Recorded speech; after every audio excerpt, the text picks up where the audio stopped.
I gotcha. I'm gonna go here. I think that's the right link. Okay, well, it doesn't matter. Okay.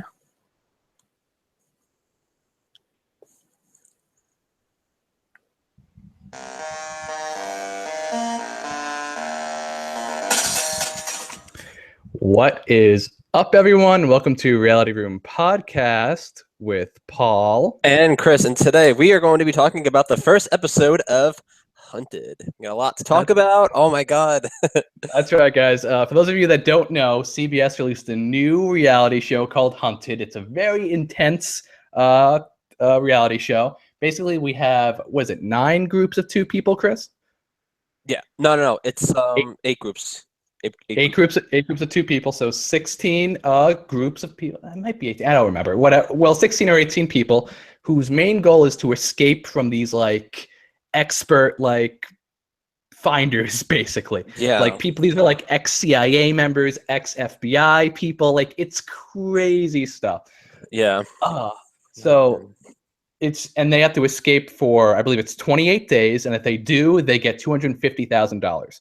And people tend to do it with a person that they know. So it's 2 people trying to escape from, I believe it's 32 officials, might be 28. I don't remember, but it's I think it was 32. People. Yeah, 32 officials from various backgrounds, as we said before, and it's very, very intense. So let's just jump into some of these people that we have going on here. You want to start with so let's just do a little recap. So this is a new show, so they get an hour head start before they find out where they are. Right. And I thought this is an interesting little tidbit. An hour is not a lot of time. They're told right off the bat, these people might not even be together when they're told that. In fact, they're usually not. We remember seeing Angela and Michelle, and they were not together, and they had that little scare early on. So it's an interesting little tidbit but an hour is not a lot of time at all, especially nowadays. What do you think about that? No, I don't think an hour is a lot of time, because that right when the hour happens, that's when they're all going to be like, okay, so where was the first place that they were? At their house, obviously.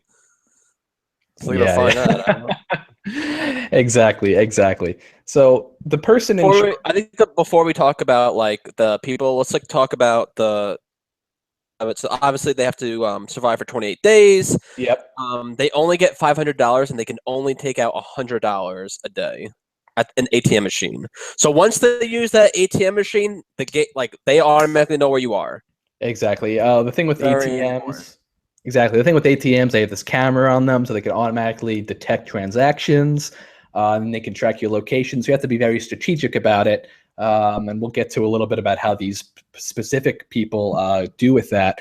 So yeah, it's an interesting concept in general. Let's talk a little bit about the people that are finding them. I thought that was very interesting. Seems like the guy in charge is Robert Clark. He's former FBI. Yep. You have Theresa Payton, Ben Owen. They're just from everywhere, and these CIA people. It's just so incredible to be able to get all these experts to find these individuals for the show. I think it's going to be going to be pretty good. I enjoyed the first episode. So you want to jump into the groups? Yeah, so let's talk about the first group. We have David Wincher, and we have Emily, I believe. Yeah, Emily Cox. Yeah, so David is a criminal defense attorney, and he says that his reasoning for doing this is because he was in a gang, and he knows how to get away from individuals. So it's kind of funny that he was from a gang, and now he's a criminal defense attorney. So he understands how to get out of trouble. Exactly. And what's really interesting about him particularly is that he says that he's been arrested 13 times, and most of the times that he broke the law, he was able to not get caught doing it. So he says he has experience doing this before, which is pretty interesting. Chris, your camera's shaking, by the way. I just found him to be a very interesting person in general. I think as of right now, out of the people that they introduced, he's probably the most interesting to me personally, and I'm sure you would probably agree with that. Oh yeah, I like their team a lot. Oh yeah, their team was one of my favorites. Yeah, so I think it's funny that the girlfriend, right? Yeah. Yeah, Emily. Yeah, is a pastor's daughter. Yeah. I mean, she seems pretty interesting. They didn't show too much about her specifically. I feel like they were focusing a lot on David. What do you think about what do you think about them focusing more on him? Because I feel like she didn't get a lot of screen time. Well, obviously he has a little bit more better background than Emily does. For sure. So I think they kind of wanted to play that role a little bit. I think we'll get a little bit more about Emily's background, depending how far they make it. Because at the end of the episode, it kind of seems like they were a little bit in trouble, but I think they can easily escape whatever. But moving forward, so they're from Atlanta, Georgia, correct? Mm-hmm. Yeah, they're from I believe Atlanta, Georgia. And the whatever the FBI people, whatever, they're talking about using social media. He's got tattoos. He's got orange hair. So he stands out. Yeah, he does. Like David stands out from the rest of the crowd. So that's pretty big. And let's talk about. You want to talk about how they started, like originally? So yeah. they get there. I believe they were both together right when it happened, or they got together. Yeah, they were both together. Quickly. They were both together. Yeah. So if I'm recalling correctly, they got into a car and they went to find a mutual friend of theirs, and they had them drive. And they had her drive them to an ATM machine. Now it seems like this guy knows what he was doing. He said, "Park the ATM." Yeah. So he already knows that the camera's going to be in motion, and then once he opened up that ATM machine, they started going. They said, "Okay." Yeah, they knew. He ran. Yeah. He ran, and they even looked at him. They're like, "Oh my god, he's so frantic!" But of course, he's frantic because he knows this is like the transaction that could bite him in the ass. So already off the bat, it's looking pretty good. But they have some little interesting tidbit in the car. You want to talk about that a little bit? Oh yeah, so they're driving. They get the money out of the ATM. They got the $100. They know they're getting once the ATM happens. They know they're going to get chased around, and then they hit another fucking car that just comes out of nowhere. The car comes out of nowhere. It was insane, but you know what? I loved it. It makes for great TV. And they're like, okay, listen, just keep going. They're not stopping. Just keep going. Just keep going. You'll get it fixed. You'll get your headlight fixed eventually. Their fate could have been sealed right there if that person who they hit or hit them or whatever the situation was. I believe they hit them. I mean, I believe they hit the other car. If they stopped, they were done. Oh yeah, like if they stopped and it was like they knew they were getting chased anyways. Yeah, yeah, and they were being chased. They were in the vicinity of the area, so it's already mind-boggling. Another interesting tidbit that happened in the car that go back to later, with Angela and Michelle, but I want to mention it here. They do call a friend of theirs. I forgot exactly where they were going, but they were going to visit this friend of theirs. And do you remember where it was? Are you talking about the guy? You talking about the guy friend? Or a different one? Yeah, the guy friend and his wife, the pregnant wife, I believe. Or the one baby. Brad is the friend. Yeah, so they were going to visit him. The thing is, they call him on a cell phone, but they don't say whose cell phone it is. But this is what I'm thinking. Either it was the girl in the car's cell phone. It was the girl in the car's cell phone. It was the girl in the car's cell phone, yeah. So they knew not to use their own cell phone. Already smart. Not making. Honestly, I think they should have just swapped phones. Fuck it. Like the friend, they should have just swapped the phones. Why not? Well, because then when that person's using the phone, they'll say, "Oh, well, they swapped phones, so we'll just look for their phone now." You know, that's true. Yeah. Yeah, I mean, they know this stuff. Yeah, I was about to say they could just throw their phone in the fucking lake or some shit. Try finding me now, bitch. just yeah, because I don't want anyone looking at my phone winning $250,000. You damn straight. All right, so that's when they cut on after they hit the. Do you want to just stick with each team story and then we'll stick with David's story and then go to the next one? Yeah, that's fine.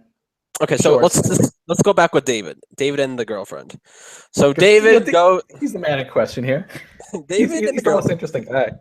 So David goes to his friend's house, Brad, who is a law school friend, and he makes fun of David, calls him a Carrot Top and Abraham Lincoln. Stands out. And these are all things that are true. And you were saying things even earlier before. You're like, this is a guy who stands out. What's surprising to me is David didn't try shaving or anything. He just left everything. That's so many we watched it. He was like, why did he not shave? And I mean, it might just be for show purposes, to be honest.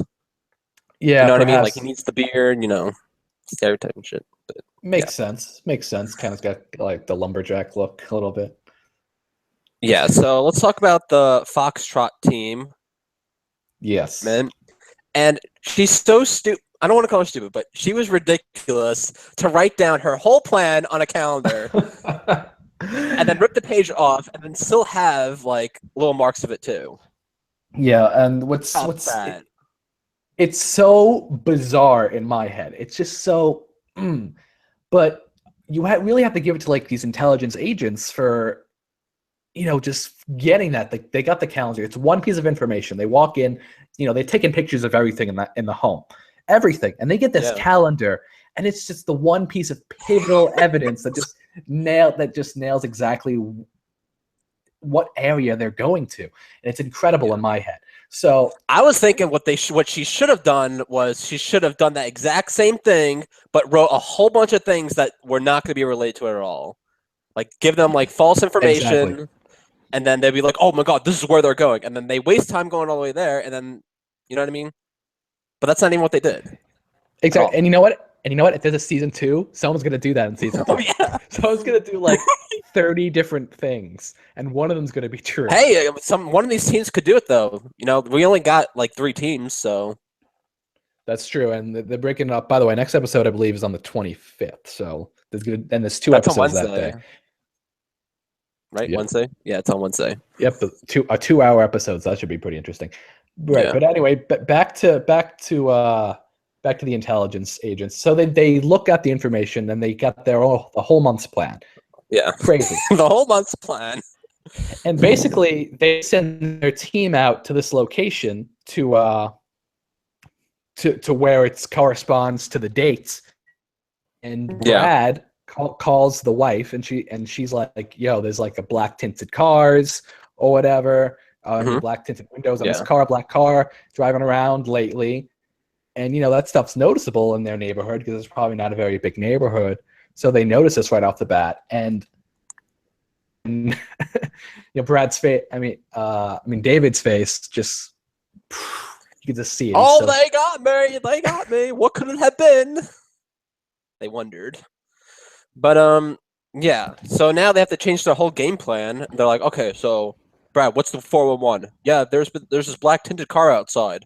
All right, so we have to go somewhere else. So what do? They go in the trunk of Brad's car. Brad starts driving, but he drives so fast that like the other people automatically know like there's something up with this guy. He's driving really fast, and I mean, obviously we're gonna have a car chase probably next episode with David and the girlfriend in the trunk. Exactly. And you know what's pivotal about this? I feel like this is being done like late at night, probably in like the AMs, 1 and 2 a.m. Yeah. They didn't give us the exact time. A car being out that late in like in that kind of neighborhood, like it's in like New York City where we're from, it doesn't mean anything. But in a small neighborhood like that, a car out that late is suspicious. Yeah. Like, it's so suspicious. They should have waited for the morning and went out at around the time that everyone's trying to, go to work. So that makes like the most sense, because that's where the most of the cars are out, and it's harder to track you at that time because it's like, okay, there's all these cars out here, rather than being the one madman on the road going maybe 10, 15 miles above the speed limit trying to get their friends out of the goddamn town. And they're just in the trunk. They're like, oh, if you can't breathe, just yell. I'm like, if they can't breathe, they can't yell. They can't breathe. Not only can they not yell, they're fucking dying. Oh my God. If there's no air, there's no way you can yell. Sorry. Yeah, I agree. So is that it for David and the girlfriend? That was pretty much it. Do we have anything else about them? I think they'll do okay. I think they need to get the fuck out of that trunk of the car, though. They gotta get out. It ends on a cliffhanger, so. Yeah. I didn't watch the scenes of the next episode, so I don't know. Oh, I know. Yeah. I don't want to like spoil 2 other myself. ones, yeah. There wasn't much. So let's go on with the next team. Do we want to go with the losing team, or do we want to go with the team that's actually has a shot? We'll go with Angela and Michelle, just like to do it in the show, and then we'll end off with the losing team. Wow, poor losers. All right, so let's talk about Michelle, Angela, Team Mom. I mean, I like this team a lot. I feel like they did so good at like maneuvering, and at first I thought Angela was gonna be fucked because she couldn't find Michelle.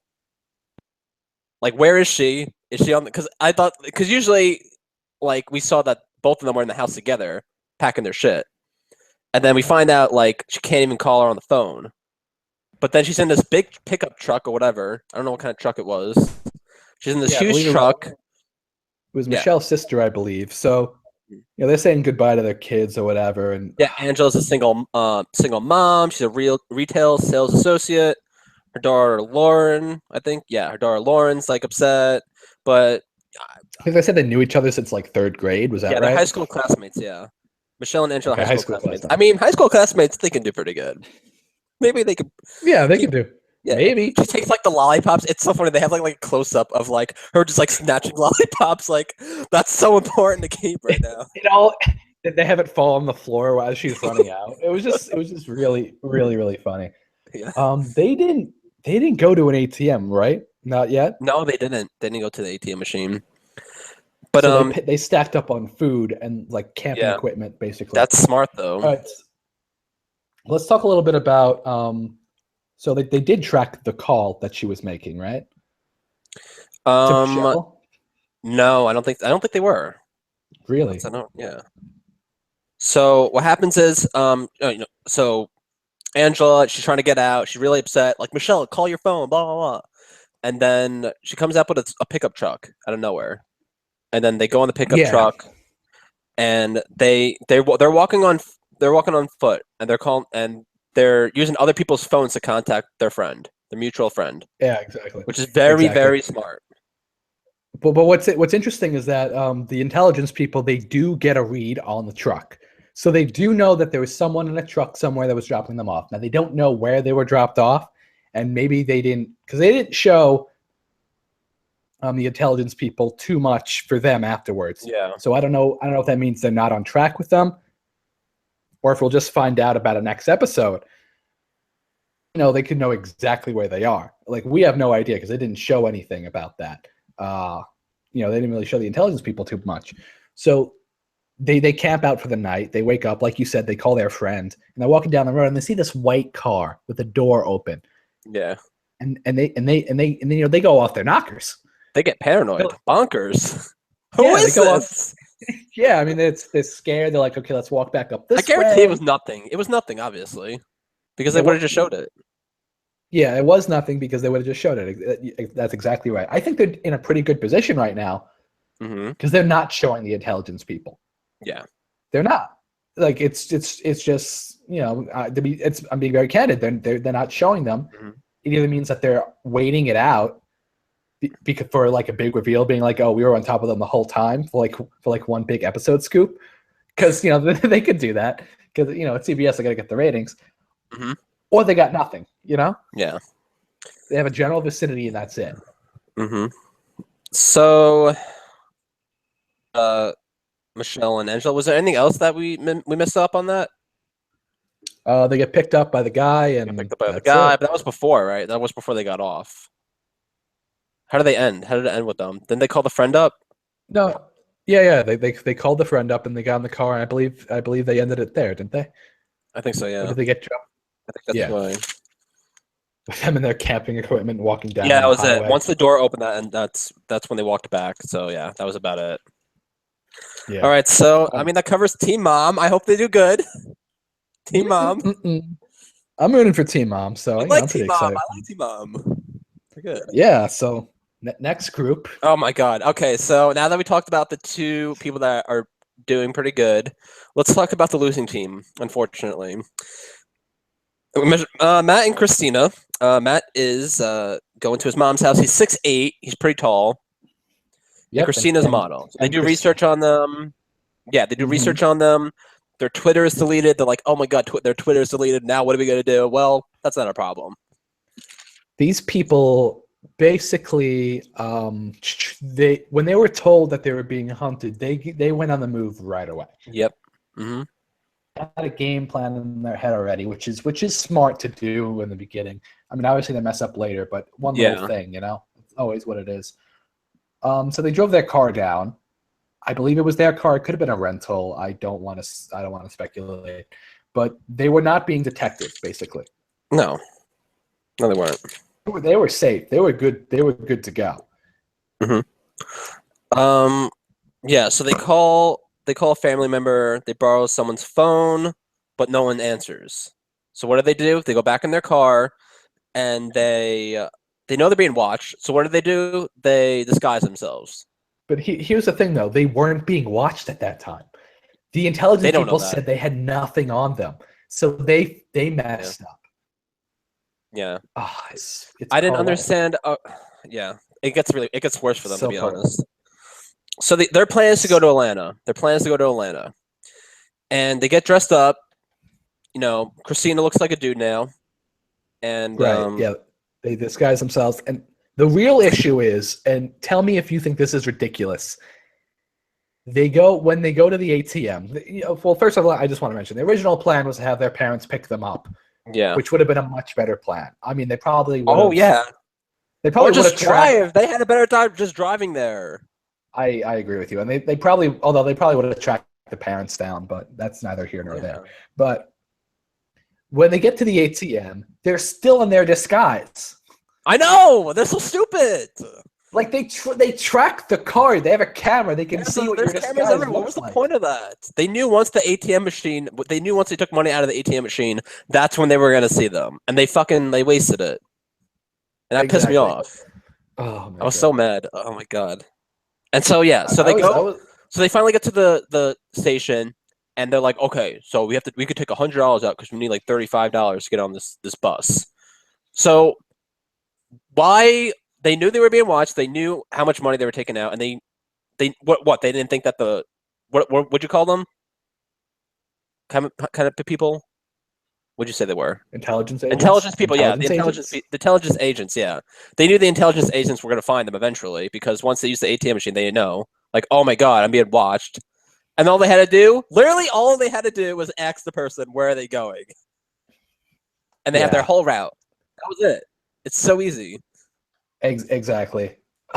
So they walk in there. They ask them, they're on the bus to Atlanta, Georgia. And they walk out, the big smile on their face, and you see the people like, in the intelligence office. We got them. They're like, I hope they're this stupid.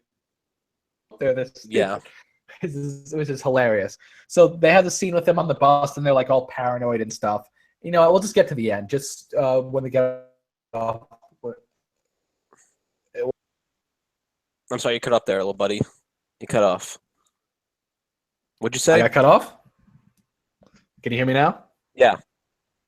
All right, yeah. So I was just asking you to say how they got caught or whatever. What did the intelligence people do? So before they go to their destination, they talk about on the bus. They're like, maybe we should get off. No. We'll be fine. They won't notice. Then they get off the bus and they get chased, and they get caught. I forgot what their saying was. You know what they said once they got caught? I don't know what the quote was. Well, what did they say? They were like, "You've been caught," blah, blah, blah, or something like that.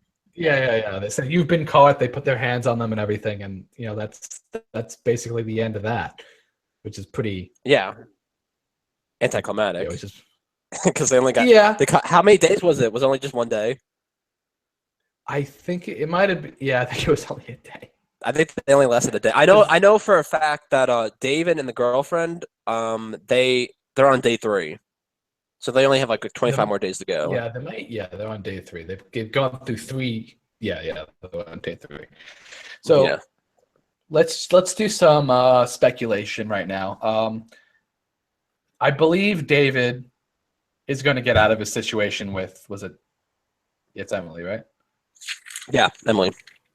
I think they're going to get out of the situation because I just don't, because I feel like they're building the hype for him. I feel like they're going to keep it going with him.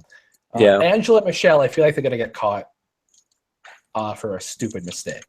I don't think so. I think they're on a right track. I think they'll last a little bit longer than than their issue David. is, in my view, they haven't taken money out of an ATM yet.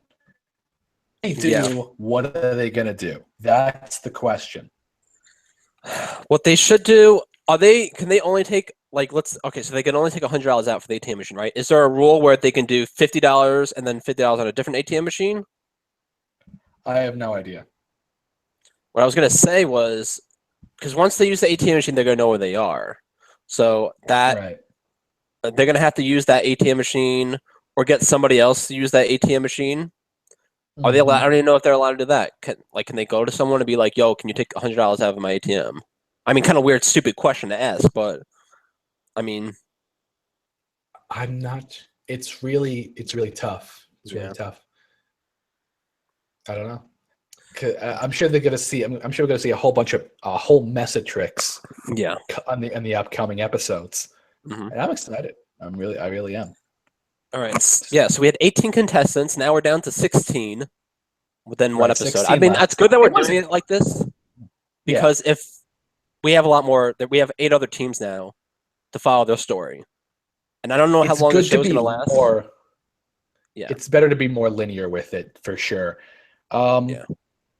So you want to end it here, I guess.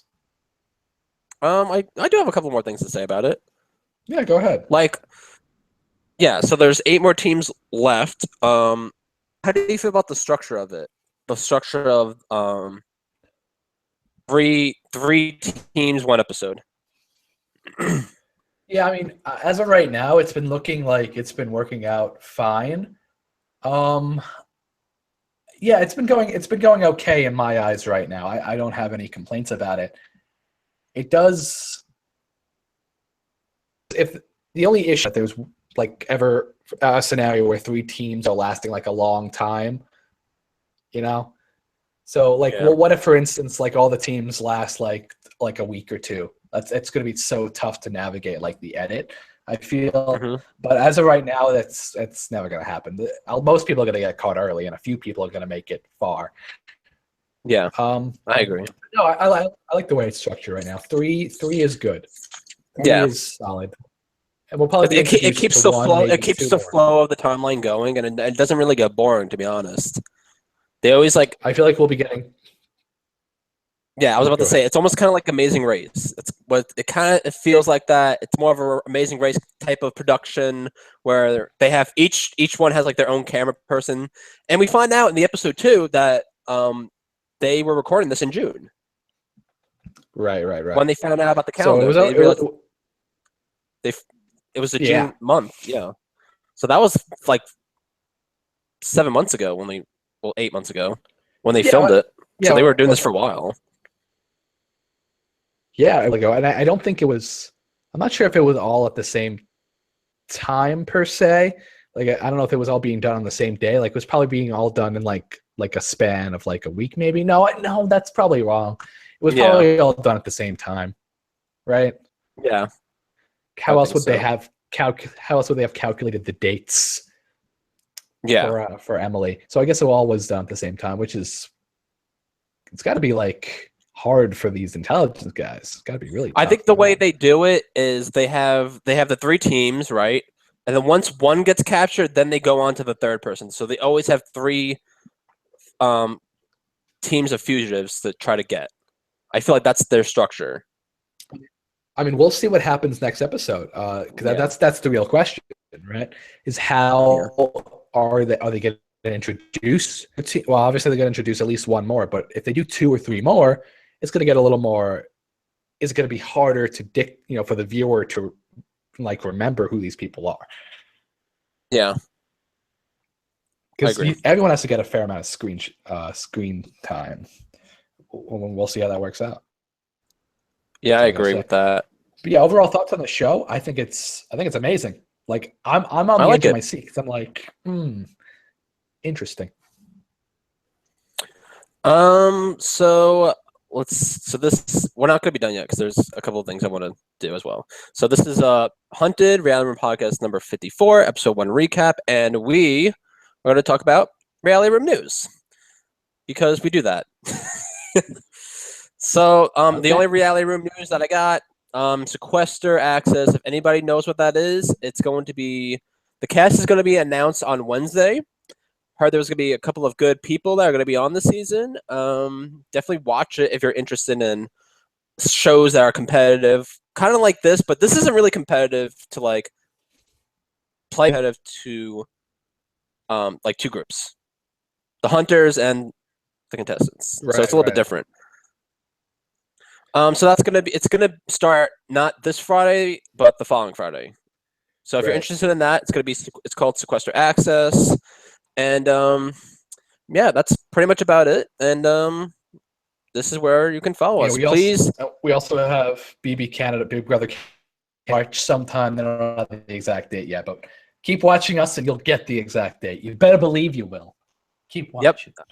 All right. So please comment, and subscribe. Our stuff is right here. You can follow me on Deborah Biggie. You can follow Paul at Paul J Marino, and you can follow us for Room Podcast at Room Podcast.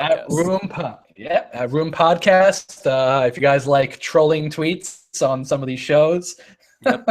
I like to have a good time on Room Podcast. So yeah, come check us out. Follow. All right. If you guys have any comments, anything like that you want to bring to the next episode, let us know. And thanks a lot, guys.